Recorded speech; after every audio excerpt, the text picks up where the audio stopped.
My name is Kashif Nadim Chaudry, and the work I've exhibited in cabinets 2 and 4 is called Confessions of a Magpie. I chose that title because magpies are renowned for collecting beautiful things, beautiful objects, which I think they line their nests with and also use to attract partners. And I've always collected objects. I've always collected fabrics. My mum's a tailor, she gives me all of her scrap fabrics. And I've just brought together lots of different objects which I find quite beautiful or interesting or inspiring in some way, and created, I suppose in cabinet 2 I would describe it as little kind of dioramas, and in cabinet 4 they're more sort of little mood boards, I think. I would describe myself as a formalist, especially in terms of my 3D work. So this is also a kind of an exercise in composition and balance and colour and texture, which kind of all relates to my own practice, to the larger sort of sculptures that I make.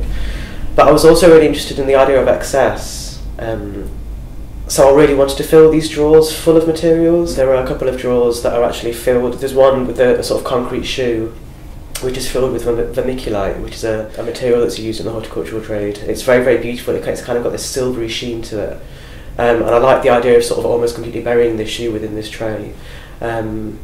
Also, there's another box that has lots of kind of bones which sort of move about and shake in amongst this kind of woven tapestry, which again sort of brings in the idea of movement. I was very interested in the idea of movement, and in relation to that, the idea of kind of recording that movement somehow. So in one of the drawers again, there's an image which I've screen printed on a piece of paper, and on top of it I've got lots of thick sticks of charcoal, which as the drawer kind of moves around, I'm hoping it will rub off on the paper and change the image. And there's something quite poetic about recording the passage of time with that.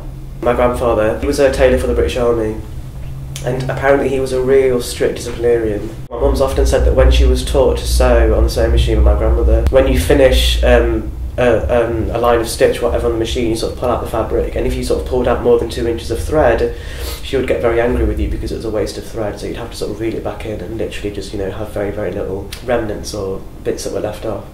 I think especially in sort of cabinet 2, where I've kind of made these very sort of formal mood boards, I think there's an element of OCD in the way in which these things are cut out really square and all sort of framed very square and very neatly. So I think there is an element of that kind of discipline in there somewhere. I think that comes from this sort of tailoring background that I come from. But I do think that with artwork, there are no rules. I think as an artist, the space that you exist in, and this is a quote from Yinka Shonibara, this isn't my own, but the space that you exist in is a transgressive space. So therefore there are no rules. You have the limits of your imagination, essentially. I think for me, of all of the drawers that I made, this is probably the most successful. Although I do like using a lot of materials and I like the idea of excess, I still want to edit down the materials that I'm using, and especially sort of in terms of colour. And I think this is a fantastic example of that. The paper that you can see that lines the drawer at the very bottom is a very thick kind of tracing paper which I've coated in ink, and it gives us this incredible sort of fleshy quality. But the really interesting thing is that I made that at least 7 or 8 years ago. This little frame panel here is a piece of Devore, which is a type of printing that eats away into the fabric.